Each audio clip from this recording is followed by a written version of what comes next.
Good evening, everyone. Shalom.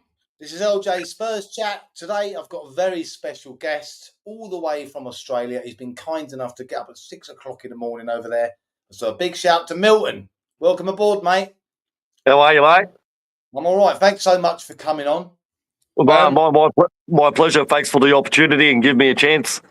That's all right. It's a shame we didn't get you on when ANGE was about, but Yeah. first of all, we might as well touch base there then. How did you feel about when ANGE was sacked, and what was the overall view from over there?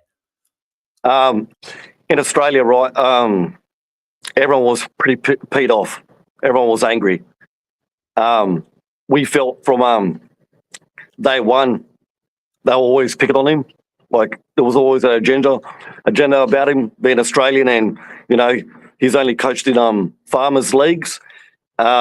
But for him to give that famous quote, "I don't usually win figs, I always win figs in my second years," just shows how much of a great manager he is, and never got the credit for it.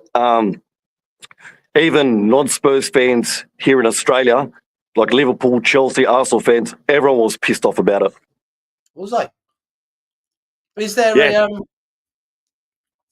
a strong Spurs community? Sorry, is there a strong Spurs fan community in Australia, or has it just not really. Here in Australia, we the biggest fans are Liverpool and Manchester United.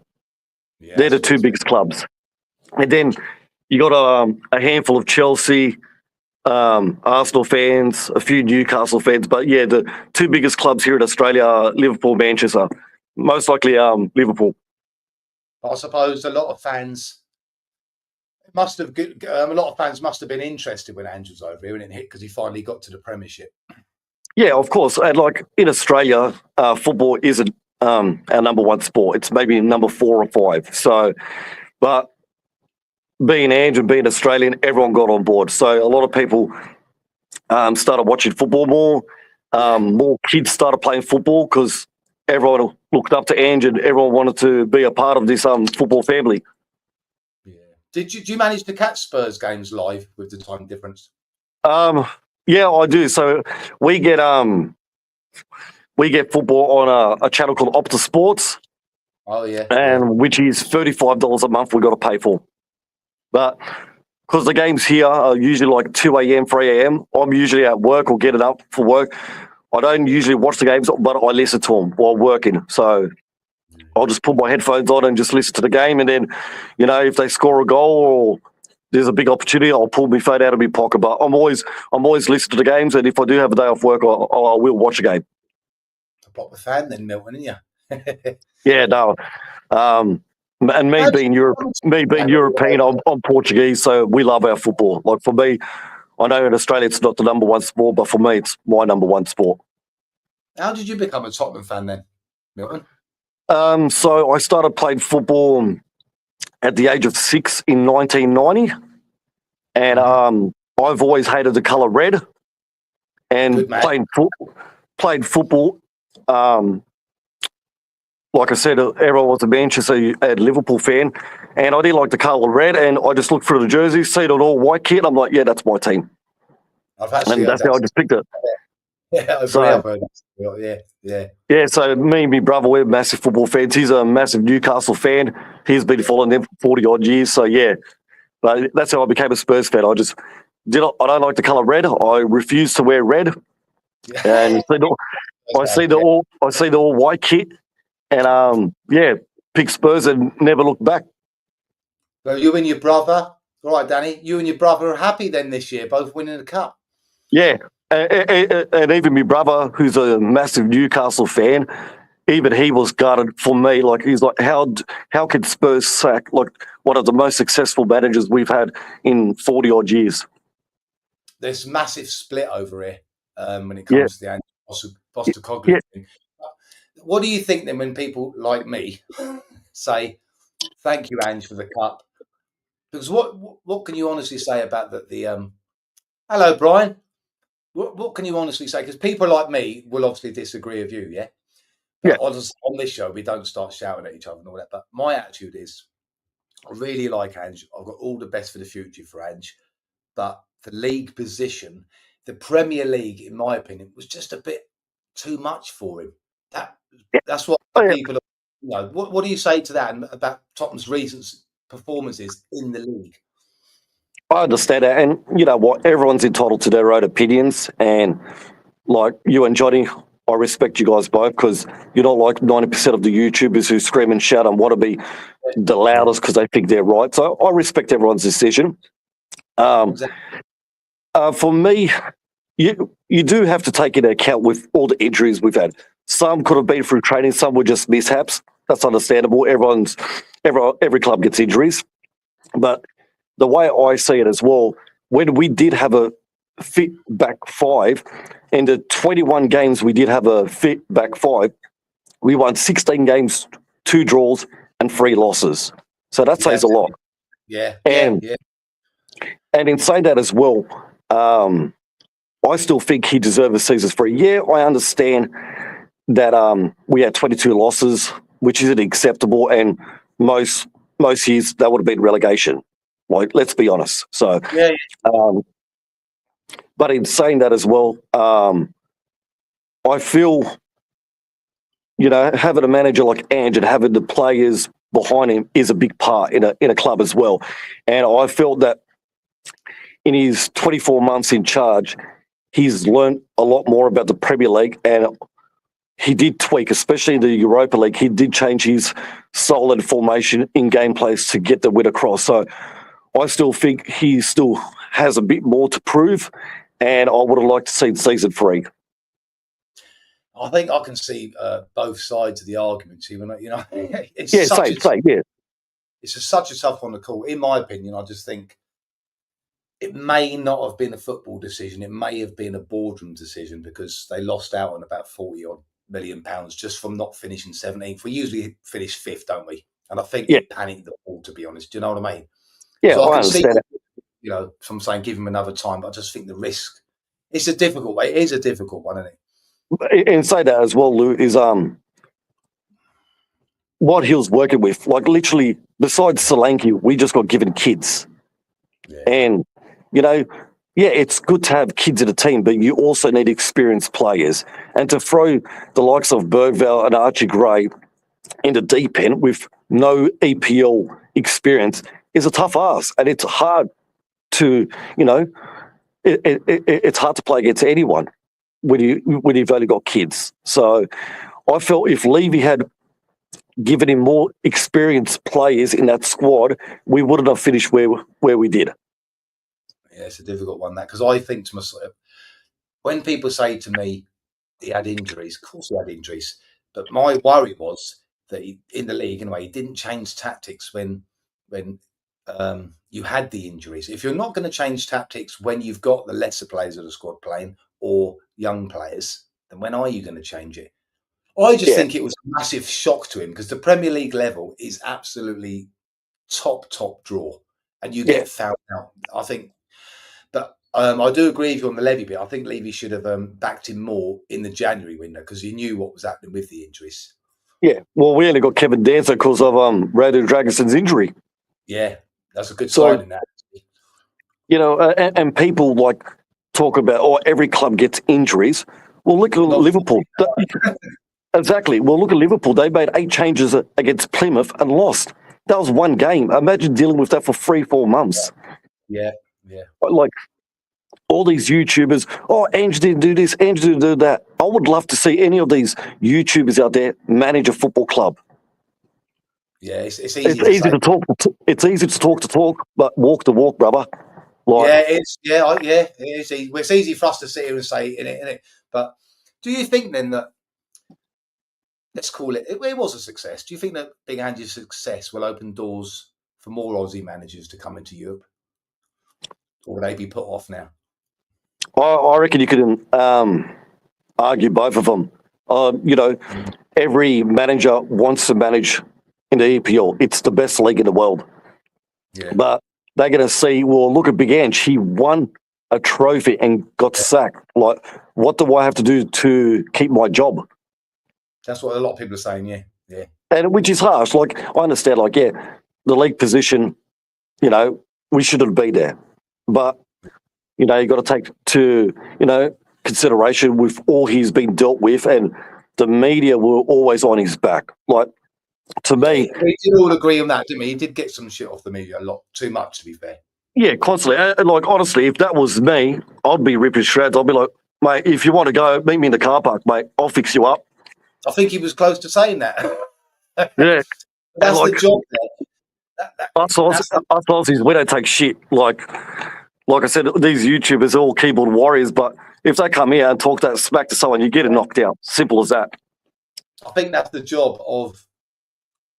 They hung him out to dry a bit in that respect. I agree with you. I think the press officer who usually sits there with and should have said, look, if you're not going to ask questions about this or that, we don't want to. That's what he should have done. But they just sort of left him out to dry, didn't they? Yeah, they did. I want to bring up now. So, in our first year, we came fifth. Okay, so we got European spot without Harry Kane, who arguably is one of the best strikers ever in the world. Our second season, we get Champions League and a trophy. So what is now the precedent set for Thomas Frank? What would be a good season for him, and what should we expect from him? Because Ange won a trophy, got sacked. So what? Do we have to finish first for him to keep a job? Do we have to win the League Cup and the FA Cup and semi-finals in Champions League? What's the precedent set now for Thomas? It will be very interesting, but I don't think you'll hear that. But I would think, because I'm just guessing it, I don't think that Thomas Frank will hit the ground running, because at Bromby and at Brentford he started poorly. Because he is a good coach, though. It's not his fault that he's brought in it. No, do you know what I mean? Of course not. No. I would imagine Spurs, they'll probably have to get fifth again and probably a cup. But the league, with fans, they want to win a cup. They want the day out and all that, blah, blah, blah, or whatever, yeah? With a football club, especially with under Enoch and Levy, they want to finish as high as they can for the dough. Yeah. If Ange finished, even if he'd have finished with all the injuries in that 10th, I don't think he would have got the sack. And that's the thing, like, you're damned if you do, you're damned if you don't. Under Poch, we played sexy football, come in second, third, and fourth, or what ifs, but everyone's like, you didn't win nothing. You didn't win nothing. Now we have a bad season, we win something. Oh, look at the league. Look at the league. That's terrible. That's terrible. So you can't win. Like, to be honest, we're never going to win the Premier League. That's facts. Like, we can challenge for top four, but with the likes of Liverpool and City, like, what are our chances ever winning a Premier League? Yeah. Very slim. So for me, I'm expected from a decent season, first season, depends on who we sign and who we let go. I'd want at least seventh position, and a cup, and at least the last 16 in CL. I think that's what they will do. Yeah. But I feel now with Ange leaving, the dressing room, he's got to deal with a lot of egos and plays now. Like, with the likes of the rumours of Kuti going and Son going, like, how the players going to feel now? And he's got a lot on his hands to work with now. So he actually has. I'll just pause there for a minute because I've got a person who's a regular. Yeah, mate. Tam. It's her little boy Jimmy's 10th birthday today. You got loads of Spurs stuff for your birthday. So Jimmy, happy birthday, Chavy. I'm glad you liked all your Spurs stuff. Happy birthday, champion. That last quote, what you said there, brings me on to the Romero tweet. I don't know if you've heard it, but I'll read it out for people who may not have heard it. And this came 1 hour after Thomas Frank's appointment, which may be his bad timing. Was it done personally? And was there a dig in there? It says, Ange, thank you for those 2 incredible seasons. You're a fantastic coach, but above all, a great person who deserves the best. Now, the interesting sentence. From day one, you paved the way despite the many obstacles that always existed and always will exist. Beyond everything, we won a trophy and went down the history of this beautiful club, which is the only thing that matters. I wish you the best because you deserve the best, and thank you for everything. And a lot of people are saying, Milton, the fact that he says despite the many obstacles that always existed and will always exist. Is that a dig at the board? 100%. Because it's not Especially, the first time he's had a dig at the club or the board. And, you know, he could have done it in a better way, but each to their own. He's entitled to his opinions. And a lot of the times people don't like to hear the harsh truth. Like, look at Conte. How much facts he spat out, and, you know, they got rid of him. Even Pochettino. He's like, you can have a beautiful house, but where's the furniture? Yeah. And like I said, Levy, to him, he cares about the club as a business, not for the glory or anything else. It's just a business. It's just more money in his pocket. How can he be the highest CEO earning, giving himself bonuses, but we've got one of the lowest paid structure for players' wages? Yeah. To me, I've always called Levy T-Rex. Deep pocket, short arms. Deep pocket, short arms. That's why there's been so many demonstrations over here. I don't know if you see it happening. There's massive demonstrations against the board and Levy before the end of the season. Like I always used to talk to my brother about it under Mike Ashley. Mike Ashley was the same as well. Yeah. With Newcastle, he couldn't care. He'll pay players. Oh, I know you want 150 grand a week, but I'll give you a jersey and 3 pairs of socks and a meat pie, and that's your paycheck, mate. I think when people ask me many times, what do you think of Daniel Levy? I say, as a businessman, he's a probably top of the tree. But as a football man, he's useless. But Tottenham Hotspur Stadium, for me, has turned into an event centre, and football is just one of those events where it should be Tottenham Hotspur Football Club and then the events. It's going to be very interesting, Milton, because I'm hearing rumours that he's going to be given a massive budget. Thomas Franks. Hello, Harry. They've got to put the money where their mouth is, because I think this is a massive. I mean, I seem to say every year, but I do believe this is going to be a massive summer for Tottenham, and I don't expect Thomas Franks to hit the ground running because he's got to implement all this stuff. So it will be interesting. He started off at Brentford like Juan Ramos, 2 draws and 8 losses in their first 10. So what happens if that's the case now? Is everyone going to be Frank out? Well, that's what I mean. It'll be all over YouTube, won't it? And I think you've just got to give him time. Yeah, how would like Levy react? Just say the first 10 games, 1 win, 1 draw, 8 losses. What would Levy be thinking? He'll be panicking again, won't he? He'll be pressing the red button. Red alert, red alert. You can't keep changing managers, but they're just. See, I'm wondering as well if they were so worried about Spurs maybe getting relegated next season, right? Yeah. And there are rumours circulating more and more every day about a possible, maybe not takeover, but a big investment coming, and that's why he panicked. Was it Harry? Harry? Oh, did you not see that? Yeah, that's what I think. Harry, I'll just read it out for you quickly again if you just missed it. I'll just read out the main bit, Harry, of what we was talking about. He put, from day one, this is a Romero tweet, from day one you paved the way despite the many obstacles that always existed and always will exist. That's basically the important part of the tweet there, Harry. And I don't want Romero to go, but you don't want someone in the dressing room who's going to be a bad egg. I think he should just be professional and get on with it. In my opinion, he should just sign a 1-year deal, give it a go in the Champions League under Tottenham.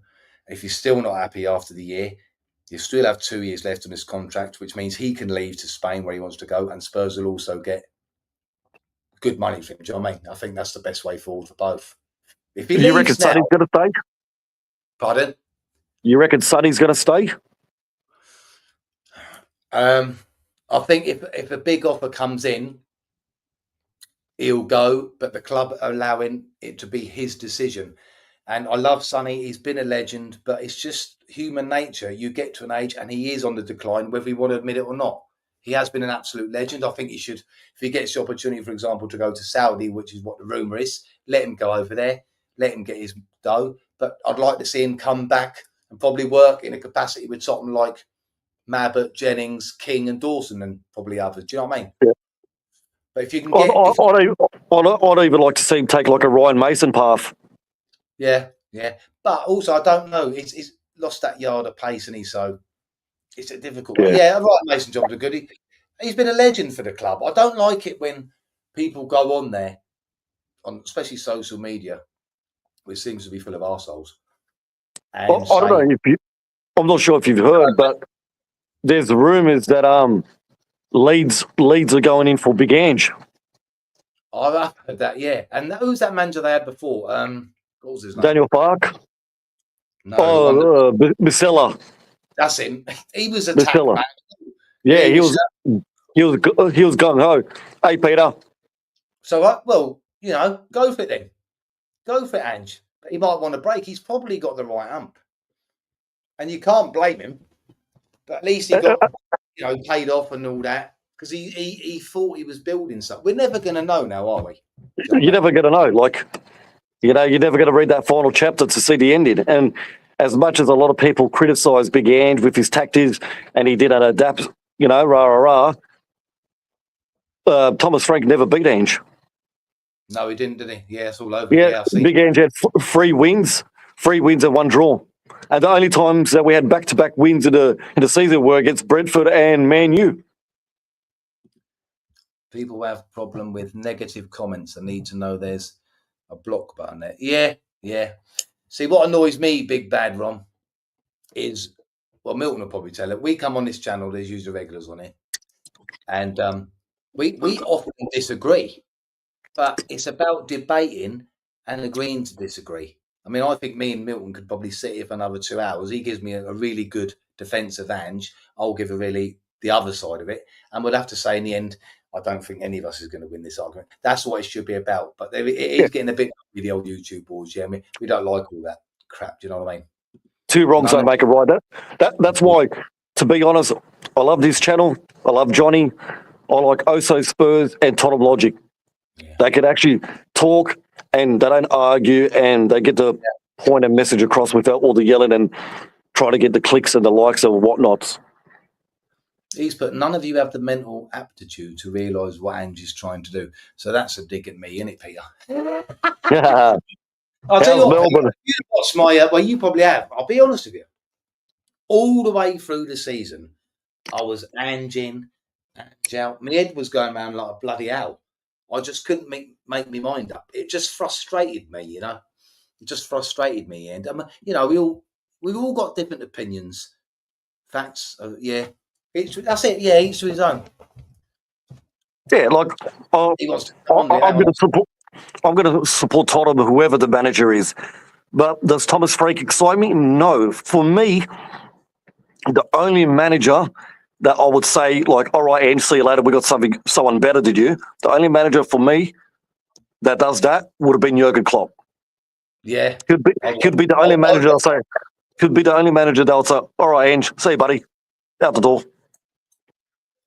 Thomas doesn't excite me.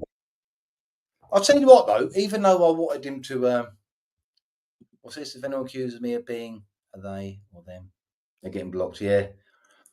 Even though I was on the probably only 60-40 to Ange out, I'll tell you what did worry me, Milton, and this is because I liked the man for what he'd done. I didn't want him to carry on. This is just one of the reasons, because I thought if he fucked it next season, right?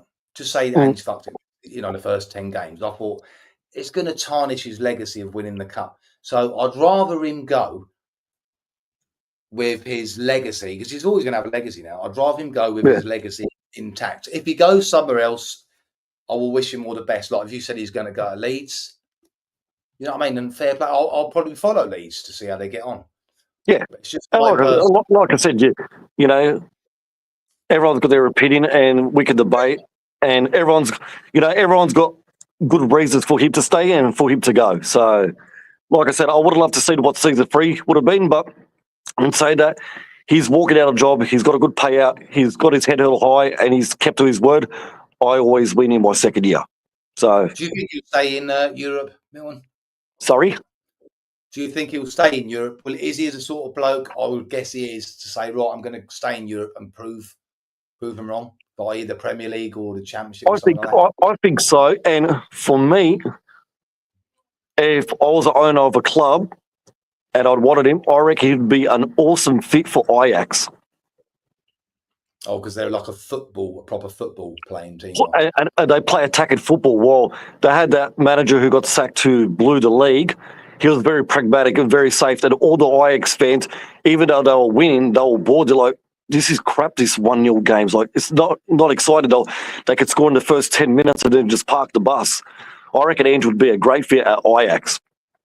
Or even like a Borussia Dortmund with young kids, because he does develop players, regardless of what people say. I think we can all agree that we'd like to see a manager back properly. Yeah, but 100%. Is it going to happen though, mate? Under this board, it's not going to happen, is it? You're just going to. I mean, I'm seeing loads of rumours now, and I'll read about one in a minute. But we're getting linked to him then and everyone, as we always do. And how long have we all been saying this is the one? You've got to back him. You've got to back him. You know, I don't know what your view was. You mentioned Conte earlier, Milton. When he came out and said what he said, a lot of people went mental. I was quite happy that he said it. So was I. Yeah. Because he had the balls to say it. And then got the sack. And he got the sack.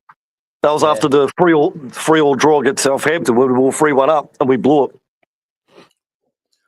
Just a quick question before we move on, Milton, I just want to get your view from over there. Do you think that the Socceroos could benefit from more Australian players breaking into the top European clubs like Tottenham?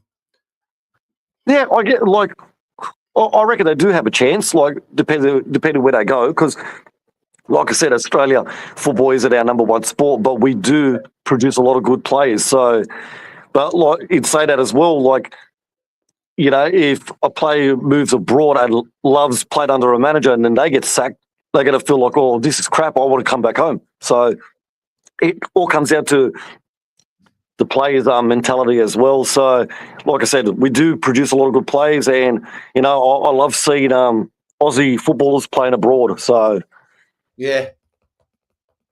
What's that one? Conte was always going to be here for a year and a bit. Yeah, he always gave me the impression that we should be grateful that we had him. Conte did to me. That was the thing with Conte and Mourinho. It was like, you should be grateful I'm here. Well, Ange actually cared about the club. He did, yeah. He wanted to change that mentality and, you know, have that stability, being a winning club and moving forward in the right direction. And the players all believed in him. So I honestly think, in my opinion, Levy's going to regret this decision in the long run. He could well do. What happens in 18 months? So December 2026, everyone will be saying, Frank out, Frank out, Frank out. Why did we get rid of Ange? He won us a cup. Frank's done nothing. So we're just going back in circles, and we'll be back to the drawing board. I do feel a bit sorry for Thomas Frank, and not just because it's Thomas Frank. I would have felt sorry for anyone coming in after Ange, because he's just on a hiding to nothing. If he starts poorly, he's going to get so much grief, and it's not fair, man. To be honest, in my opinion, it isn't fair. Like, it isn't fair to throw the manager underneath the bus, because at the end of the day, it all comes down from the board, and if the board's not backing the manager, how can you perform? Like, you can't do a job with no tools. So, when Ange was manager of the Australian team, weren't he? Yeah. How did he get on there? Because I saw a famous interview online when he was arguing with like some sports. Craig Foster. Yeah. Yeah. A bit Ange in like the Socceroos, and who, when he coached Brisbane Roar and Melbourne Victory, is exactly like Tottenham. The players all loved him and believed in him, but the media hated him from day one. Don't know the reason, but they always got on his nerves and always wanted a negative reaction out of him. Why? But every player loved him. I really don't know why. Couldn't answer that, but yeah, they always just had to nitpick everything, and he would bite back, and yeah, it was just back and forth arguments with all media and personalities and journalists. But all the players loved him, and he always had the knack as well. Like when he took over Brisbane Roar in 2009, he had a team full of egotistic players. Like, they thought they were the best. He cleared them all out and brought in young kids went on a 36-game unbeaten run, and when he took over, they were last. When he took over the first season, they came first and won the trophy.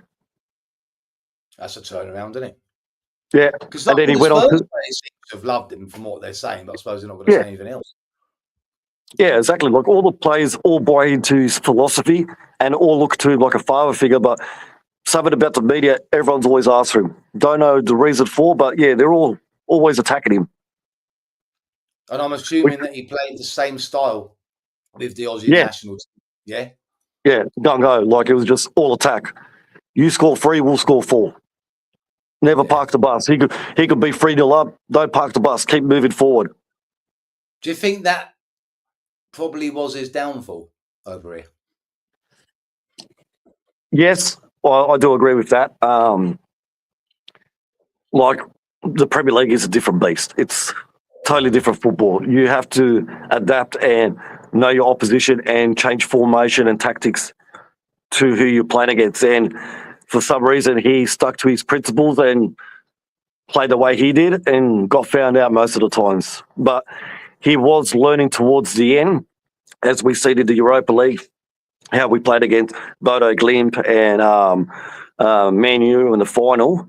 That's why I wanted to see what season 3 was, because he would have learnt a lot in them 24 months in charge, and he would have thought, okay, hang on, I can't play like this against this team. I've got to change tactics. But then in saying that as well, the board has to back him with senior players. Do you think he honestly, and on art then, Milton, do you think he actually would have changed? Because you always used to say, this is the way we are, mate. I'm not changing. So you honestly think that he would have changed next season then? A little bit, I mean, his tactics and that. Yeah, a little bit, to a degree. I don't think he would have changed his whole philosophy and, strategy to how he plays. But I reckon in games he would have tweaked different styles of play. Not saying all, but I reckon in some games he would have learned. Depending on who he's playing, yeah. Yeah. When he was on the Australian national team, and I think managing in Australia, a lot of our fans will want to know, and you might be able to tell us, did they suffer these sort of injuries that what he got at Tottenham and what he did when he was at Celtic? They did suffer injuries, but not to the extent that we've seen under Spurs. I think we've got some kind of curse at Spurs because whenever it rains, it pours on us. He did get injuries in all the teams that he coached, like the Socceroos, Brisbane Roar, Melbourne Victory, Yokohama, Celtic, but not to the degree that we had a Spurs. Like someone's put a hex on our club. We literally cursed. Were they the same sort of injuries, like hamstrings and all that? Because a lot of people are saying, look, it's down to his training, it's down to his style of play. Yeah, a lot were like hamstrings. Some were just like unlucky, like knocks and mishaps in training or getting clattered by another player. But it was a mixture of a lot of factors with the injuries that occurred in Australia. Yeah. Hopefully, I'll give some insight then into it. Yeah, all I can say is good luck, Ange, and I'll follow you wherever you go. Really. Yeah. Where do you think you'll end up at? What do I think? Yeah. What about Ange going, or where do you think he'd coach next? What country or what team? It's a really difficult one because you said about the Leeds thing. I just don't know. I don't honestly know, hand on heart. It's not a personal thing. I just don't know if any Premier League manager would take the risk, because he will probably be seen as a risk at the moment because of last season. And there's so much money involved in the Premier League. Yeah. It might be. I mean, if I was him and I wanted to stay, I would maybe, if I was him, I'd probably go, if I could, to the Championship first. And that could be like, I sound like I'm trying to be horrible, but I'm not. Like that could be, I think the Championship could be his like, almost like a learning curve, which I don't want to insult the man because he's been in the business for a lot. Do you know what I mean? Because the Premier, you say yourself, the Premier League is a beast. It's so much harder. I think if he was to go to a Championship team, get him up, learn a bit more, then come back into the Premier League. But I can't see a chairman. I might be wrong. I can't see a chairman in the Premier League risking it because of the money that's involved. Yeah, that's why I reckon it'll move. But like I said, maybe to like a Dutch league or maybe a French team Who knows? I don't think he'll manage an English club anytime soon, but somewhere abroad in Europe, I reckon he'll get a gig somewhere. I mean, he might get an interview with a Premier League club, right? And then he might say in that interview, look, between me and you, I did learn an awful lot about the Premier League, blah, blah, blah, and I will or would adjust accordingly. You know what I mean? And then he might get the job. But because I think that is what the chairman would say to him. I just want to get you along for a chat because I love the way you want to play football, blah, blah, blah. But we think it's too much high risk. And if he can like adjust. I just think sometimes he was a bit too stubborn, you know? Yeah. But like I say, without risk, there's no reward. Yeah, sorry? Yeah. But, without risk, there's no reward, so... Yeah, I think what annoyed a lot of the Spurs fans was, and I don't want to go through too much, but the main one, that it was two. The main one was the very high line, yeah? And the other one was the diagonal, which always seemed to be into our right back position. Yeah. And Porro was getting slated by everyone on the things. Oh, what was he doing? He was told to go there. So we all, people like me were going, why don't you just tell him or tell your number 6 to cover when Porro goes forward? And on the other side, when you doggy or bench used to go forward, why aren't you telling your number 6 to cover? And that is what we couldn't understand because we kept seeing, regardless of injuries or not, we kept seeing the same positions on the pitch, acres of space. A typical example is Arsenal done it to us last season and again this season. They just sat back. They never sit back, Arsenal, but they just sat back and said, look, let Tottenham come onto you and ping that diagonal ball into the fullback areas and we'll score. And that's what happened. In say that, I totally agree. But in say that as well, we don't have a proper number 6. No, we don't. But whoever the number 6 is, whoever it we is, don't. It's chopping and changing, and a lot of times our players do go missing. Like, look how many red cards and silly mistakes Basuba did under ANGE. Like, just sometimes it's not down to him; it's to the players and their decisions as well. So, for me, I'd like to see. If I could have, if we had the worst, just say we had the worst number 6 ever, right? Yeah. And people like me could see that this worst number 6 did go and try to cover that fullback area, right? Yep. But we still get in a goal. We could say, well, it ain't Angie's fault because he's only got that crap number 6, but at least he asked him to cover. We could see it. Do you know what I mean? But he just seemed a bit stubborn. I always used to say, because his system has worked wherever he's gone, and I'll take my hat off to him, and I'll still say to this day, the Premier League hit him straight in the face. He will never admit it, I think, and I thought, bloody, because it is a different level. It's even a massive level from the Premier League to the Championship, and that gap's growing wider. There's no easy. You remember in the old days, you'd look at the Premier League, or even in the old First Division, say, look at these fixtures when they first come out. We'll get 15 points from them games. We'll get 80 points. You can't do that anymore. You're not guaranteed against anyone. I mean, we lost to Ipswich and Southampton. There's so did Chelsea. Yeah, that's what. Yeah, but that's what I'm saying. Anyone can beat anyone, can't they? That's what a beast, as you said, is the league. It's absolutely massive. I hope that he goes back and learns and comes back stronger. Yeah, what manager says that? No one. And I do admire him for that because that took some balls because people were waiting, not Spurs fans. Everyone was waiting for us to lose that final. And they were just going to say to him, what about his second season in Ange? Pathetic. There seemed to be a bit of a witch hunt on him from day one. That's why I asked the question to you, Milton, there. Yeah, he signed, sealed and delivered. Yeah, it seems like they done it over in Australia as well. They wanted to nitpick, didn't want to give him a chance, blah, blah, blah. No manager. And I don't think any other manager will do that again. No. But like, you'd say that, like in the Premier League, like there is no easy game. No. You're not guaranteed 3 points against anyone. You know, we gave Crystal Palace their first win. Everton, who hadn't scored a goal in 14 games, we gave them their win. Leicester couldn't score in a brothel with $1,000. We let them win. That's what I'm saying. There is. You're like me, and you can see both sides of it. Do you know what I mean? Yeah, but then inside, like Spurs are just weird. Like we lose to Ipswich, but then we beat Man City 4-0. We beat Villa 4-1. We beat United 4 times in a year. We're a weird club. being a Spurs fan, you're in a toxic relationship. You hate them, but you don't want to lose them. Well, and you keep going back. So that comment there, I'll tell you what, yeah, that comment there, well, Levy prevented Jose from coaching us in the League Cup final against City. I'm convinced there, Ron, Big Bad Ron, I'm convinced, yeah, that he had it in his contract, Mourinho. He probably got some stupid bonus of 10 million quid if he'd have won that. Because I cannot think of any other explanation why you would sack a man, especially Jose Mourinho. Because if you're playing anyone in the final, and at that time it was Man City who were absolutely the bollocks, you would want Jose Mourinho to be your manager for that game. So 100%. It must have been something to do with money for him sacking. There's no excuse for it. Everything comes down to money when it comes to Levy. It's all about the money.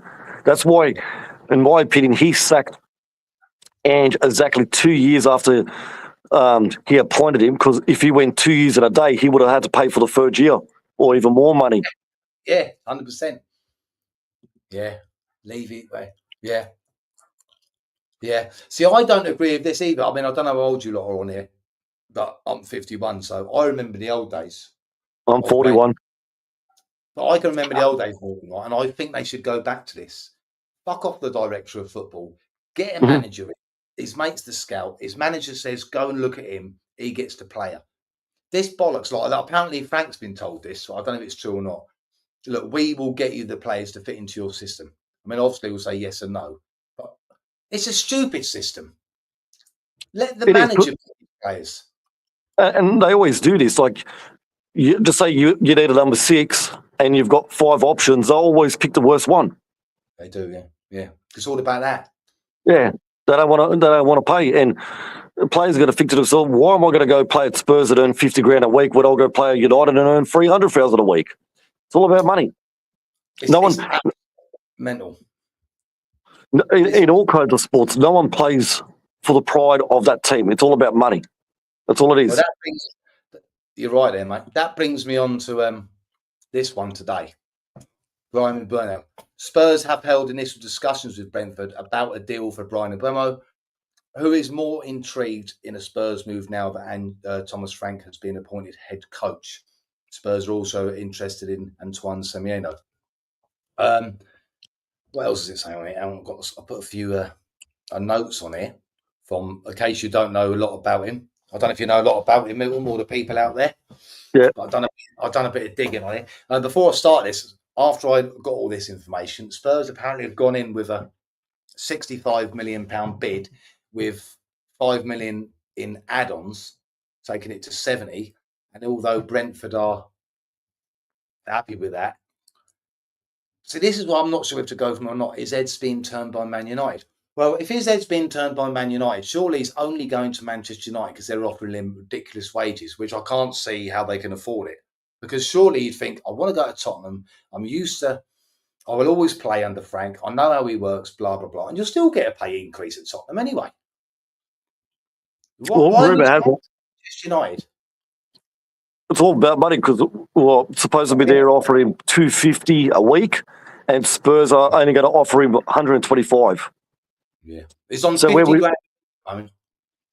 So where would you go if you were in his shoes? Are you going to play for Spurs under a manager you like for 125k a week, or sit your bum at United and earn double?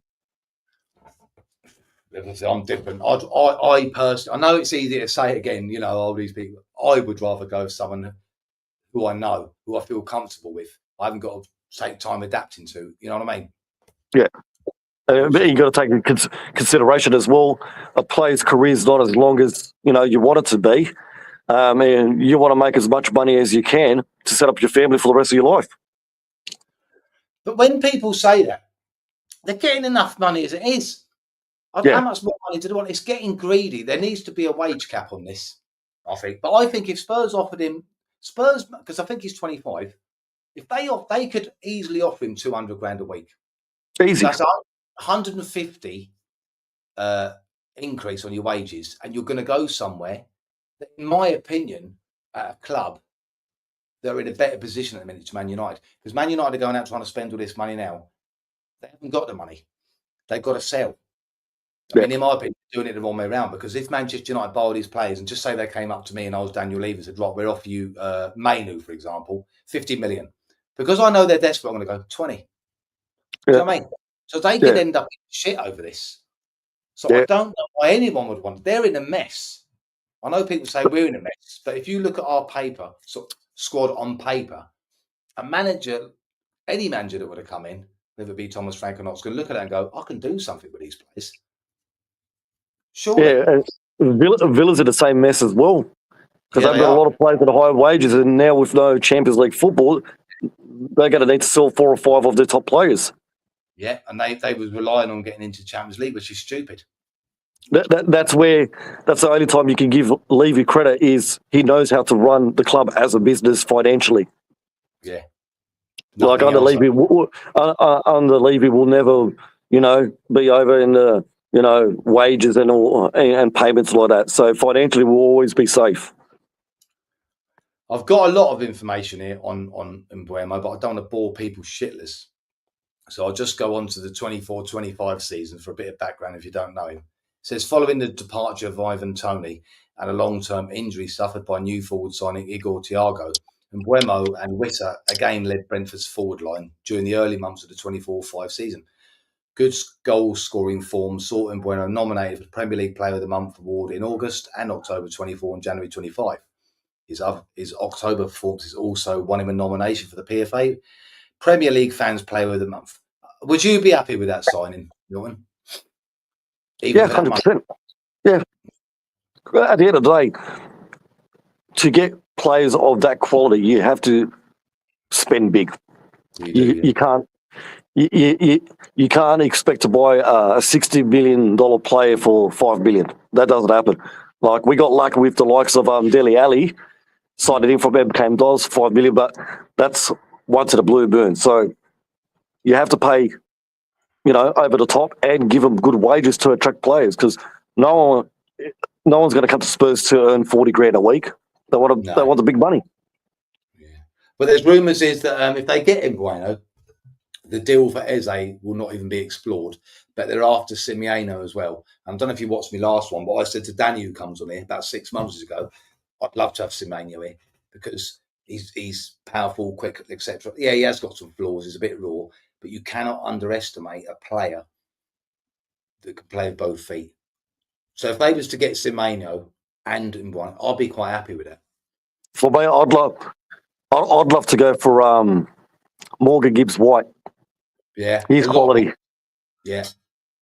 I know. I don't know if Brian's still on it, but I know he's a big fan of Morgan Gibbs-White. Yeah, he's quality. Go. Pretty sure City's not after him anymore. The other rumour is they're interested in Jack Grealish, but only on a loan. On a loan, I'll take it for a loan. I would only take him on a loan. Yeah, just on a loan. 1 year loan and see what he does. Yeah, and don't play. But I'd say that as well. A lot of players, if they're on loan, they're going to try their hardest to get a contract, and then when they do get a contract, they're down tools. Like I remember Adebayor on his last year at Spurs, I think he finished off the year with like 17 goals and 14 assists. We signed him permanently, and then he parked the bus and done nothing. I think the World Cup's next year, and it's a Jack Grealish will want to play to get in that. But I just don't see the point of getting him. You know who I'd like us to throw a cheeky bid in for Oscar Bob from Man City. You never know. He's a quality player. He doesn't get game time, but when he does come on, he performs. Yeah. I think Thomas Frank said he wants to sign 6 players. How many players do you think will actually leave? Sorry? How many players do you reckon Spurs are going to let go or sell? Well, they reckon that. Well, they've got to be 4 or 5. I know Ben Davis just signed a contract for a year because Johnny did say to me on earlier, he texted me and said, I swear he just signed a 1-year contract. The reason they put him on an extended 1-year contract is only so they can get 3 to 5 million if someone comes in for him. Yeah. Do you know what I mean? It's not because they want to stay in desperately for a year. So he'll probably go. I do think that Romero, if I was a betting man, would probably go. Richarlison apparently wants to go back to Everton, but now they're in the Champions League. He sort of wants to stay because we wanted to do a deal with him and that Branthwaite at the back. Yeah, Jared Brathwaite. What's this one quickly? Long-term plans are needed with a good structure. Why are we still waiting? This season was no joke. The football we watched was unbearable. Respect is due. We won a European trophy. See, that's another view, I suppose, on my side, I suppose. There's so many people I've never seen in 46 years of supporting Spurs, the fans so split and so angry with each other. I'm not saying you're angry, Nita, by the way, but I'm just saying what Milton said. It's crazy, man. It's absolutely crazy. But yeah, I think 5 or 6 will have to go, Milton. Apparently, they've been given 200 million quid, and they can have another 100 million from sales. But I've heard all this before. Yeah. But I will say, when I watched that interview, you probably watched it yourself with Thomas Frank, and they were speaking about if he did go to another club, what would he want? And I do believe that is the real reason why this was delayed, because he was saying, this is what I want, this is what I want, this is what I want, and a bit of haggling that took. I don't think he's the sort of man, let's just call it, that would be normally a Levy puppet. Yeah. Do you know what I mean? That's what I'm hoping anyway. Yeah. I still think like he might want certain players, and again, Levy will give him like the 5th choice. I don't think it'd stay for that. I really don't. But the only way the only thing I'm happy about or excited about is I know he is a good coach, and Defoe came out and said it, and Mikey Moore came out and said it today. He was with the under-19s or under-21s for England, and he knows someone that worked. Everyone says he's a fantastic coach. So that's why I think he'll be slow. But I think with, normally when a manager takes over another managerial role, normally the whole team's in a mess, the players are crap, etc., etc. I think he's actually coming into a squad which is a bit thin in terms of numbers of quality. Yeah. But it's a good team on paper, that is. With a few additions, I think that's not the worst job in the world to come into. No, it's just working for Daniel Levy. Well, ANGE just set the foundation, and now it's time for Thomas Frank to build on it. We've got the young players; they've got a bit of experience. Now, this is where we need 4 to 5 experienced players to hit the ground running. Because if we keep buying young kids, you're never going to get anywhere. No, you need a few experienced heads to help them along. And I think that there's 2 players I think that will flourish under him. I think James Maddison will, and I also think that Archie Gray will, because if you remember, he was virtually signing on the dotted line for Brentford. So big time. We nicked him, didn't we, at the last minute? Same as BJ. Yeah. I think he might, because I think he's in the wrong position as well. Yeah, I reckon Archie Gray, Lucas Bergvall will learn and get a lot better under Frank. I think Bergvall was absolutely outstanding last year. Yeah, but you know what I can see happening as well?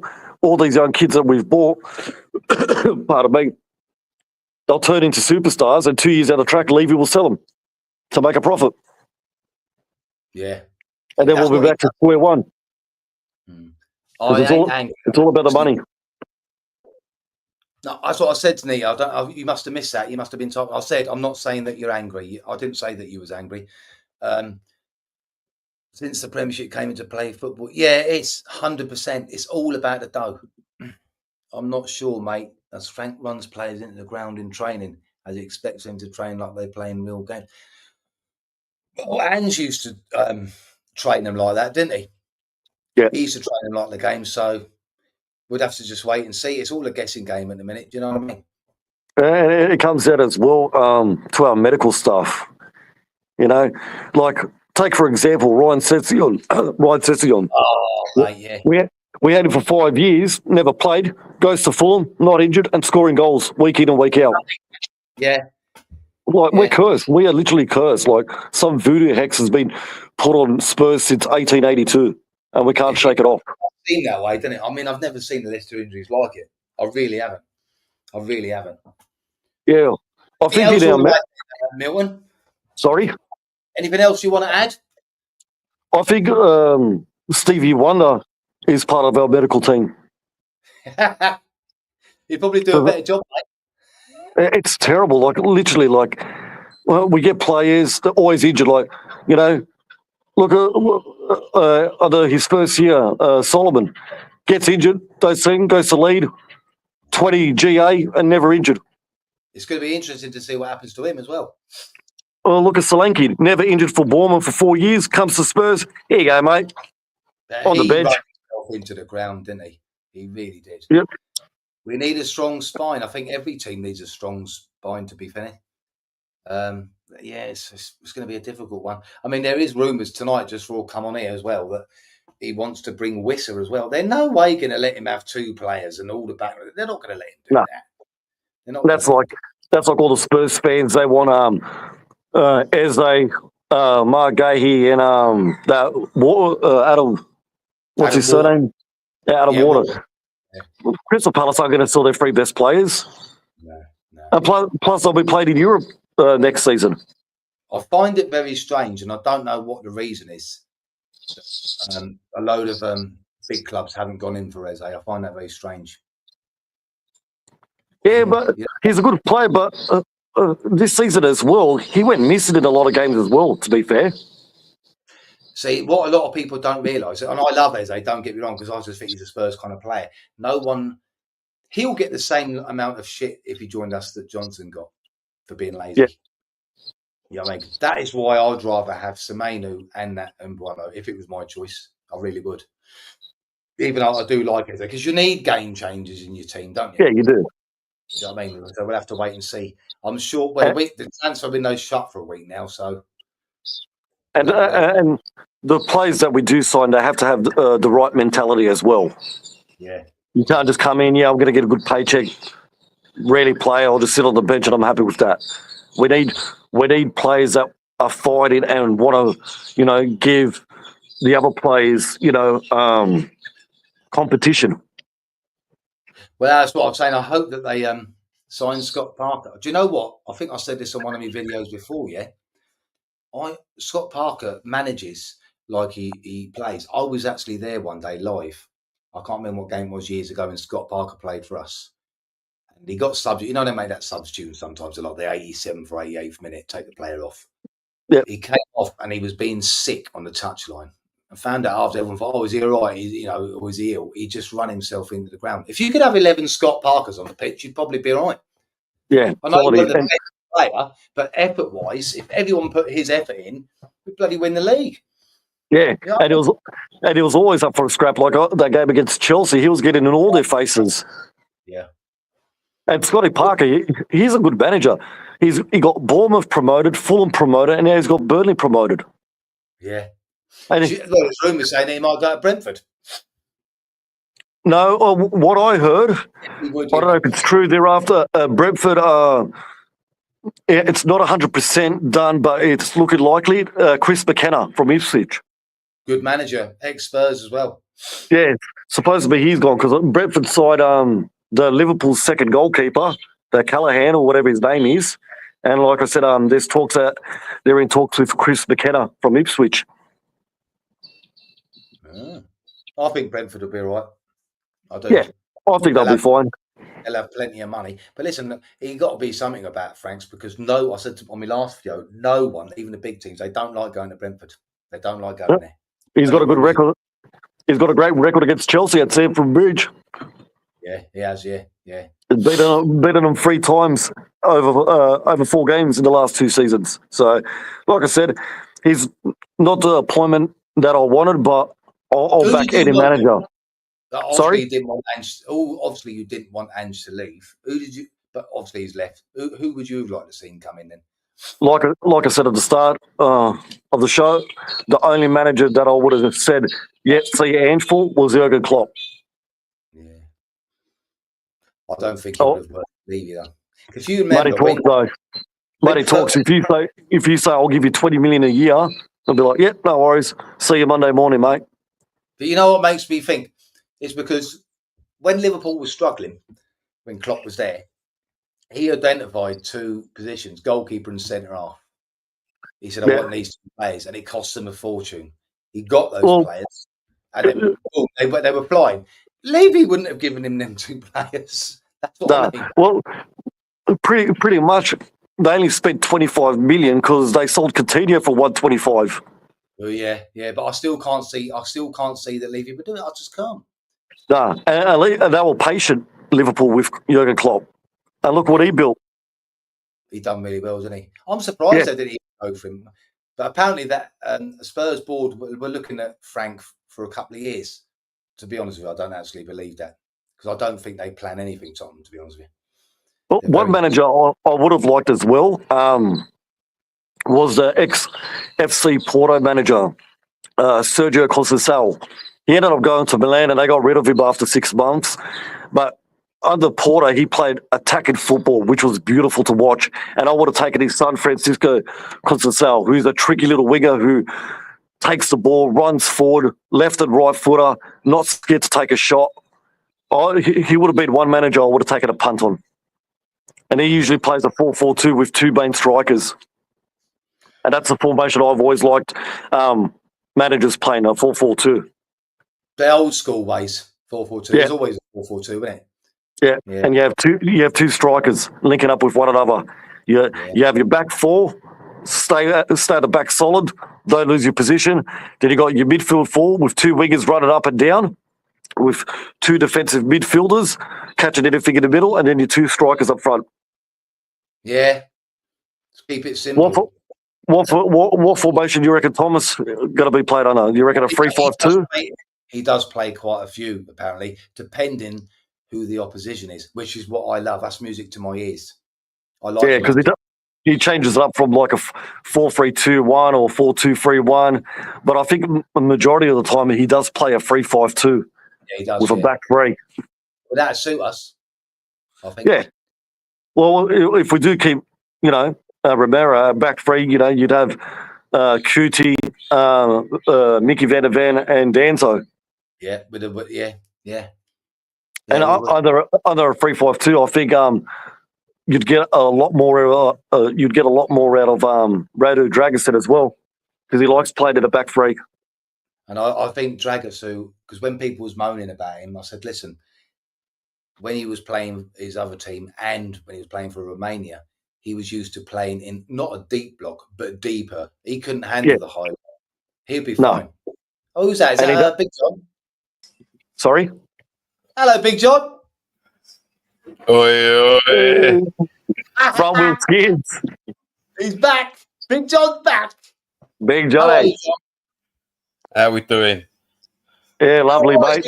Milton on here all the way from Australia to give his views. It's good. It's interesting. You know what I mean? To find out what the other side of the world thinks of Spurs. It's good, actually. You know what I mean? Quite interesting, isn't it, though?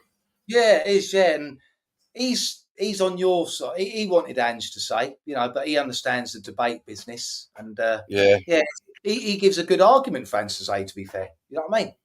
I was watching the argument. I just wanted to come on. I just wanted to come on to be a StreamYard slut, Lou. Yeah. See, we can debate without the yelling and the over the top reactions, like just to get the clicks and the likes. I can't stand that shit like that. You can argue a point and be civil about it. John knows all about that. He's well clued up. He knows exactly what they're playing at, don't you, John? Yeah. Yeah. They're all got clothes on. It's a bit hot today. I was going to say, John, I didn't really want to say to you, but are you in here on the nod brush? Yeah. Fucking right. Oh, dear. We'll see your wife's head bobbing up and down soon. Even got a beer going. Oh, Heideke. Wish I could have a beer. What do you reckon, John, about all these rumours and that? No bollocks. Is he froze? Oh, no, is it? No, I'm not froze. I'm only joking, Lou. Nah, fucking the rumours, man. Yeah, they get on my goat. Yeah. They get on my goat. I think there's only a few that are genuine, isn't there? I think it's the Mbuano ones and Semeno ones that are like genuine at the moment. You know what I mean?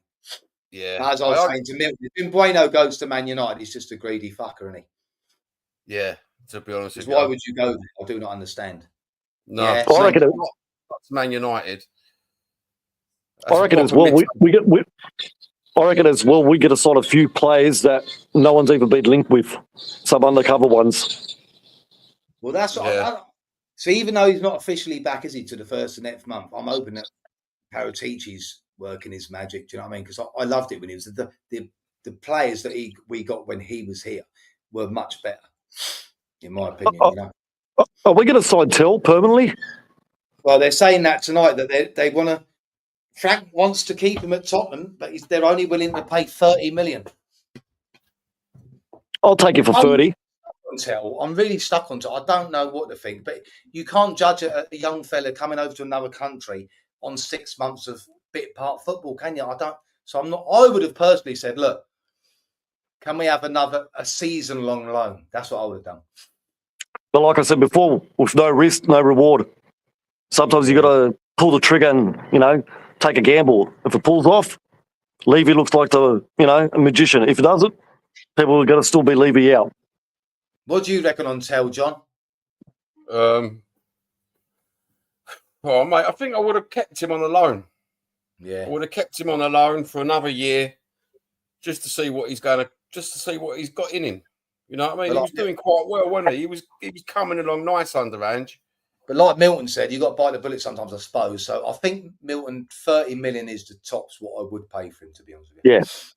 I reckon one player that's going to, have a good career at Spurs under Frank, Wilson Oliver. I've got a funny feeling. I've got a funny feeling he's going to explode and come out of the blocks flying. Haven't you got any Milton? Haven't you got any players that no one's heard of in Australia that we can have? Hot young coming prospects. Not to the level of English Premier League. Premier League's a different beast. Yeah. We've got a couple of good young players coming up, but they'll be more for like the Championship or even League One, and learn their trade there. No more Tim Cahills, no more Harry Kewells. No Vidukas, no Schwartzes. That's a shame. It's a shame because in saying that, like I said at the start, football is like our number 5th sport. We're big on rugby league, AFL, basketball, cricket, union. In Australia, the Australians don't really follow football. Like me being European, all the Europeans that live in Australia, football's number 1 for us. And even like now, like you go to like under 6s, under 7s, every kid that plays in that team will be, Portuguese background, Italian, Maltese, Macedonian, Polish, German. You don't see Aussie kids playing football. Well, I suppose that's just the way it is over there, I suppose, isn't it? It'll grow, it'll take time. Like the United States, the football's got, soccer as they call it, it got quite big over there. It'll just take time. It takes time. Yeah. And like we do got a lot of good young players coming up, but like I said, not EPL ready. EPL's a different beast. So do they play football in the schools? Yeah. Yeah. We do have football teams like in your high schools and all that, but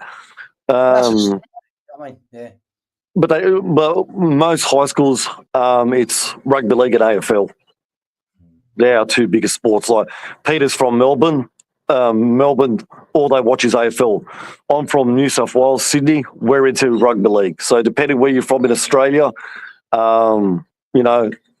different codes are their priority. All right.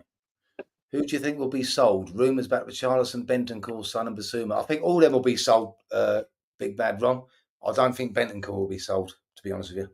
I think they will sign another number 6.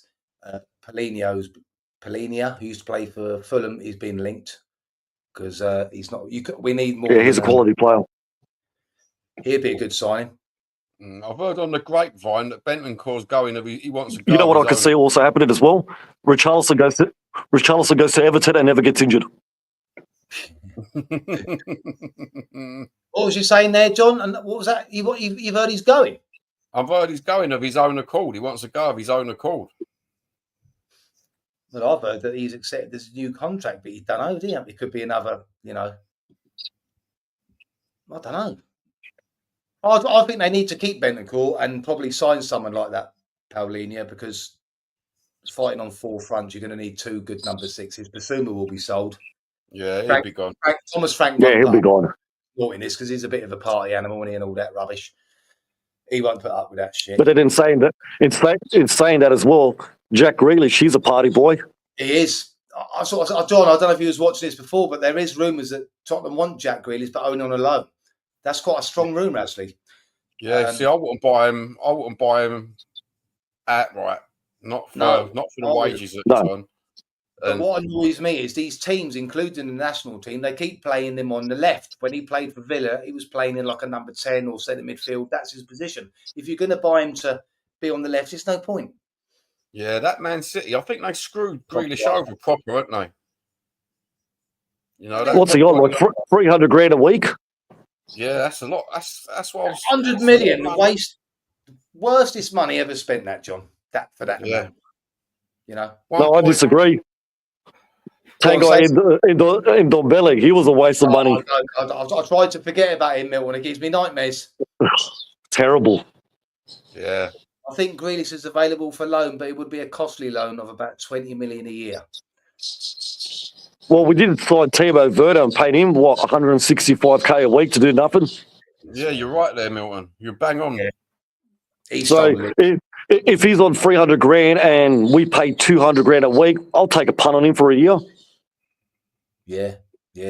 Because you do need quality in numbers now with the Champions League. And he is an experienced player, and that's what we lack. We lack experience. He's played in his right position, Milton. He's a good player. Yeah. 100%. I'd love to get on the piss with him and party on a 3-day bender. It'd be fun. He certainly knows how to go on a bender. Yeah. Well, at the end of the day, you're only human. Like, you know, you can't live your life like a robot. You do got to have a bit of fun. Of course you have. I saw Mbele in MacD's once, and I could hear him getting fat as he. Do you know what?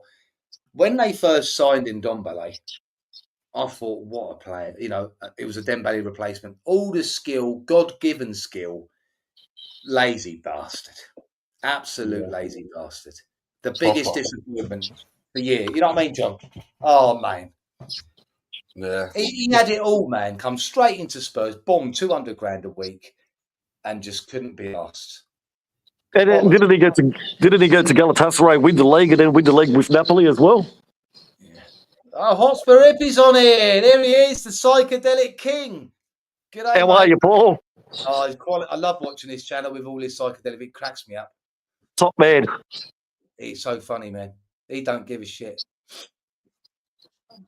So what are you going to hear? Hotspur Hippie. So there's going to be no choo-choo ANGE train on your team. It's Thomas the Frank engine. Yeah. I'll have to see what you come up with. On Dombele. Yeah, he did, mate. He did. It's a shame. Well, it's not. It's a shame from a fan's point of view, but he just took the piss. At the end of the day, as fans, you know, it's not the players' fault on how much they earn and what we pay for. No, it's what you want to see a bit of effort, don't you, Milton? Not walking about like a. And I don't care when it comes to fees or wages because it's not coming out of my pocket. I couldn't care less if he's earning 300 grand a week or 50 grand. Just perform for that 90 minutes you're on the pitch and give it your all. You do that, and I'm a fan. I've done Saturday league teams, Sunday league teams at under 15, under 14 level, and all I say to them is there's two things, right? Our motto is you'll never give up, because especially with this generation, and the other one is I want to see you all come off the pitch absolutely knackered. 100%. If you come off the pitch, you reckon you can give it another 20 minutes at full throttle, you ain't doing it right. Simple as that. No idea right now. I had a big night. Oh, yeah, man.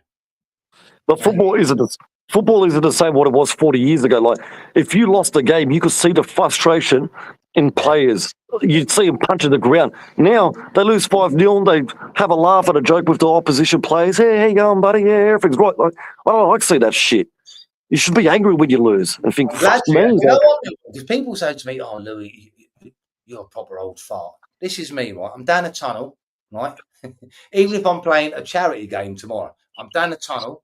I'm not even looking at the opposition by the side of me. I don't want to know. I played a win. I'm not sure all this bollocks about fair. I'm not shaking his hand. If I'm there playing Arsenal, I'm not shaking their hand.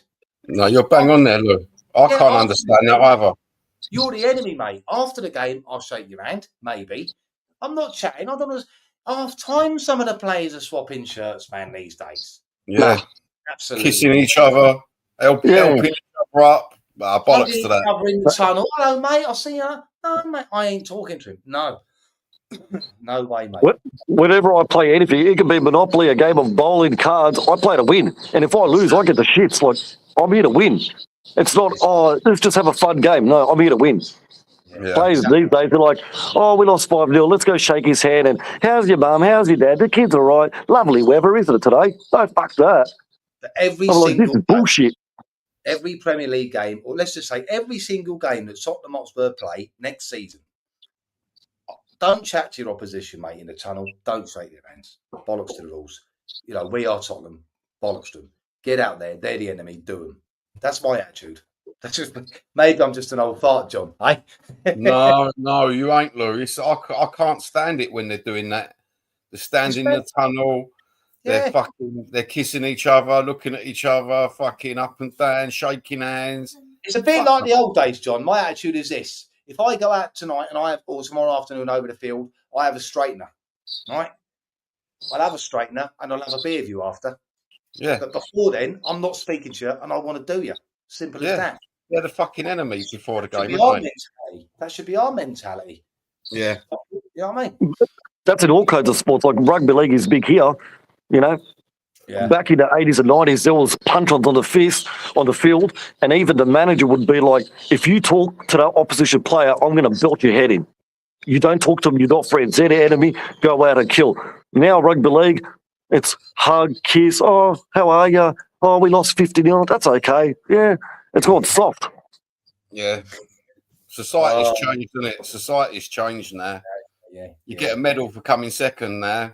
It's all right. It's just the taking part. Yeah, it's a participation ribbon. You know when you say that, John? So like Arsenal. I'm a bit divided in my brain about this because I do agree with like no one remembers second. But I think I said to you last time, I don't want to really speak about them scum down the road. But for the life of me, right, I cannot understand why they're all going Arteta out, Arteta out. He's just got you second. Okay, he ain't won you nothing.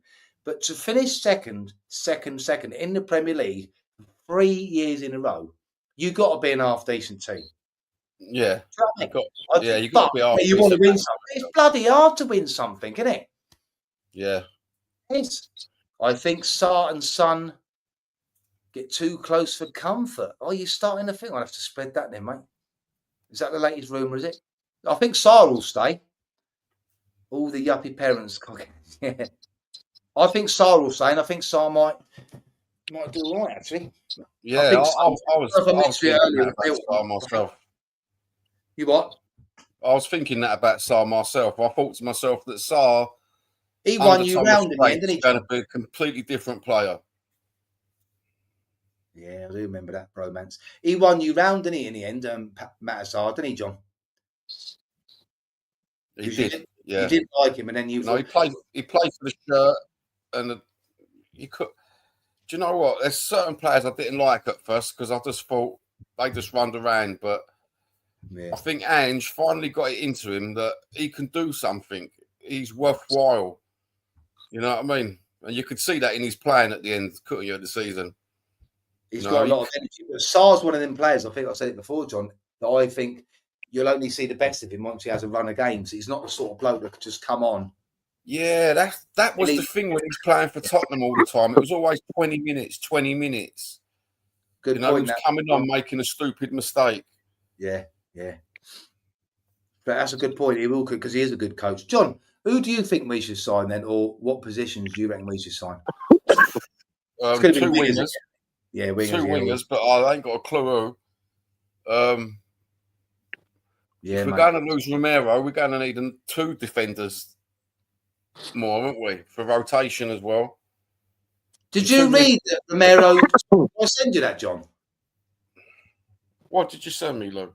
Did I send you the Romero tweet, or did you see the Romero tweet? All you've done, Lou, was you sent me, Dear John, I love you so much. Please come on the No, you sent me the Adam Walton one. Nah, I've got it on here, but I won't read it all out to you. But I read it out earlier a couple of times. this is the main bit. They reckon that he's had a dig at the board. Look, this is what Romero said to Ange on his Twitter. From day one, you paved the way, despite the many obstacles that always existed and always will exist. And he put that up an hour after we'd signed Thomas Franks. So is that him bad timing, or is he having a dig? I think the general consensus is that he was having a bit of a dig there. Yeah, he's having a proper dig there, isn't he? You know what I mean? He's saying goodbye, thanks a lot. I'm going to Atletico Madrid. If that is the case, he needs to go now. Yeah, he needs to go quick. You know what I mean? Because he does. If he wants to, I know he wants to go anyway. But if he's going to be like that, no man is bigger than the club, John. If he wants to go, I'll be sad to see him. So let him go. They want. It's not good being romantic. You know, the manager's changed. It's football. You got to be professional. Got to be professional. Life goes on. It's like being at work. You might have a boss that you enjoy working, and if he gets a sack, you still got a job to do. Hotspur hippie. I said to Milton earlier, I mean, it's not hot for you Aussies, but over here it is proper hot today. That's why Johnny's sitting there in the nod. Yeah, you can't see his missus there at the moment, though. So he's down there. Next party don't start until 11 o'clock, so you got me to 11. Look. Would you take Pogba at Spurs? Someone asked me that the other day. No. Pogba. No, I don't think I would, mate. No. Speaking of bromances, I think you're getting a bit of an attraction here, John. Oh, I have got a little bit of a cult following, Lou. I forgot to tell you. You haven't, you man. You want to get a Spurs tattoo on your chest. I've got an Indian cult gay following, so that's all right. Get the old cockerel on your chest, Jeff. It'll be like the in-betweeners. Friend, football friend. Yeah. Friend. I played with you at West Ham. You got to have a laugh with you, man, eh? John, have you watched any of the other channels, mate? I tried to watch a few of the other channels this week to do a couple of Johnny reviews, but I just got to shoot yourself in the head, don't you? I can't do it, Lou. 3 minutes is the maximum I can watch another channel. The best channel to watch is RedTube. Oh, I've never watched anything like that. I'll still watch the HOTSPUR Hippies one because I'm I only watched the HOTSPUR Hippie. I love the psychedelic stuff. Make me laugh. It does when he puts the two Roddies on and all. Cut me up, man. He does. Yeah. 95% of the YouTube channels out there is just toxic. They're all keyboard warriors. They act tough, but if you see them on the street one-on-one, they'll put their head down and walk away. A lot of it's clickbait, isn't it? John said for the views and things. Yeah, for the clicks and the likes and. Sport, isn't it? Yeah, no, HOTSPUR Hippie. I am as well. I am, mate. I'm looking forward to the Arsenal game. You what, John? I'm looking forward to the Arsenal game before the PSG game, to be honest with you. I said to me mate as well, I said, if the fixtures come out and we get Arsenal, that'll crap me up. You know what I mean? Yeah. Yeah, it would be good. We can do it, man. I've got faith in this geezer, but I just don't think, I said before, I don't know if he was watching this, John, I don't think he's going to hit the ground running because in his past clubs he hasn't. So maybe that because they take a lot of getting used to. But Milton made a good point, actually. He said, what if we're, say, languishing down the bottom after 10, 12 games, right? What's Levy going to do then? He's going to have to just bear with him, isn't he? He's going to have to. For 10 million, what? He's had to get rid of Ange for 10 million. He's had to pay 10 million for this guy. That's 20 million he's took out the Champions League money that we could have used for transfer. He's got to stick with him, hasn't he? Yeah. Tell you what, I was going to say, it's going to be a massive summer, mate. It's going to be a massive summer. It really is. They got to buy experienced players. Yeah, none of these fringe players or promising players. We need players to hit the ground running and compete for that jersey and give the other players competition. Because if we keep going down the track signing young kids and potential and what ifs, we're not going to go anywhere. No. It's all right having young kids, but you've got to bring them in when your team's playing well, not when they're going through a rough patch. Because you need them to, it's easier to come into a team as a youngster in it when they're playing better. Yeah. He needs to buy experienced teenagers. Yeah, you ain't get. We do need a set of two teams, don't we? Two. Yeah, you do. You do when you League and We can't do this 17th in the league again. But in the Europa League, who's that? Arsenal. Oh dear. Look, what's all that about? Oh, fuck's sake! Get rid of that mug. He ain't. Have we got any moderators in this chat? Troll alert. Hey? Oh dear. I can't even say that name. It makes me sick. Filth bastard. Proper filth bastard. Look at him. Scumbags. Just ignore it, Lou. Yeah. I'm trying to work it out to hang on.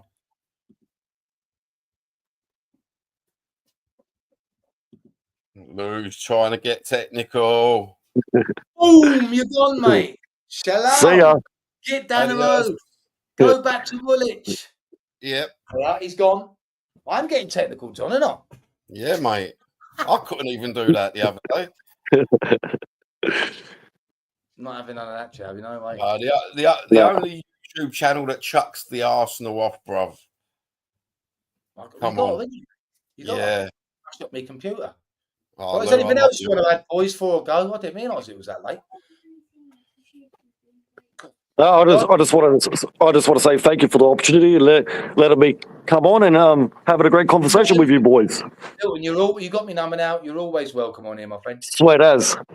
And I'm always at work at this time of the morning anyway, so I work 7 days a week. So I'm at work yeah. That's a lot. Cost of living in Australia is very expensive. Is it? Oh, God bless, brother. Yeah. God bless. Plus I got 2 kids, child support, bills. It's life, but keep going. Price of petrol is ridiculous. It's like close to $3 a litre. So it literally costs you like $200 just to fill up your car. Ain't much better over here, is it, John? Nah. You know what I mean? I'm struggling over here, mate. Yeah. Half tank. How much do you guys pay for a packet of smokes in the UK? The cheapest is... Go on, Lou. Yours are cheaper than mine, isn't it, John? We had this conversation the other day. Mine are £14.50. Yeah, I'm paying £12.50 for the cheapest smokes. For us, in Australia, your cheapest brand, you're looking at $2.50 a cigarette. So a packet of 20s is $50. That's for like a cheap brand. If you want quality smokes, a packet of 20s, you're looking at about $75. Fuck. $75? Yeah. For a packet of 20 fags? Yeah, and if you buy like a pouch of tobacco, like 50 grams, you're looking at about close to $200. Fucking hell. Even beer, like if you want a good case of beer, you're looking at about $90 for a slab of beer. Your cheap nasty beer, you're still looking at about $70 for 24. Or is it 24 bottles? $70, $80. I can see a business opportunity opening here, Lou. If you go into a pub, Milton, and you order a pint of beer. Oh, we don't have pints. We have schooners. So schooners is 425 mils. And if you're just in a normal area, you're looking at about $9. If you're like in Sydney for a 400 mil beer, you're looking at about $15, $18. Are the wages high? Well, it can't be high if you're working 7 days a week, can they? No, the wages are terrible. So I work every weekend because when you work the weekend, it's overtime. So that's the only way to get by. That's sad to hear, mate. Prior to this job, I was when I was still married, I was actually working 4 jobs. I was doing about 140, 150 hours a week, doing 4 jobs just to keep afloat. Fucking hell.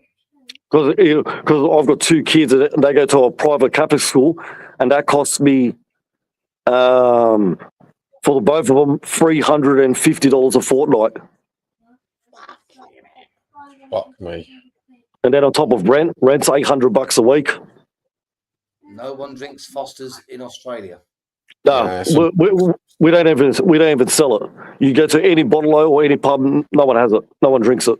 It's all Castlemaine, isn't it? And proper beer.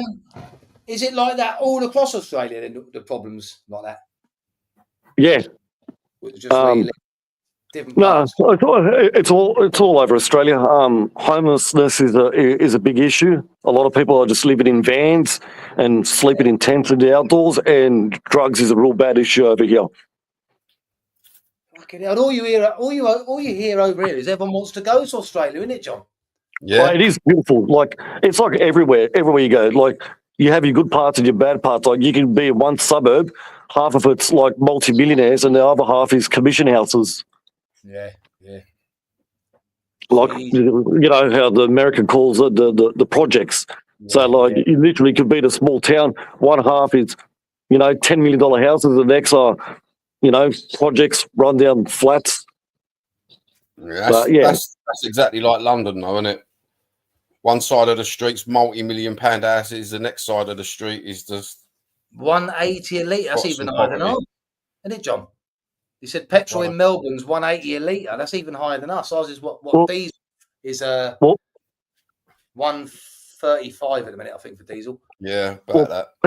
Peter's from Melbourne, and where I'm from in Wollongong, that's about 1,000 k's away, and your cheap fuel roughly here is like 240, 250 a litre. That's mental. I've got a diesel truck, and it's turbo diesel, and premium diesel is about 280, 290 a litre. That's mad, isn't it, John?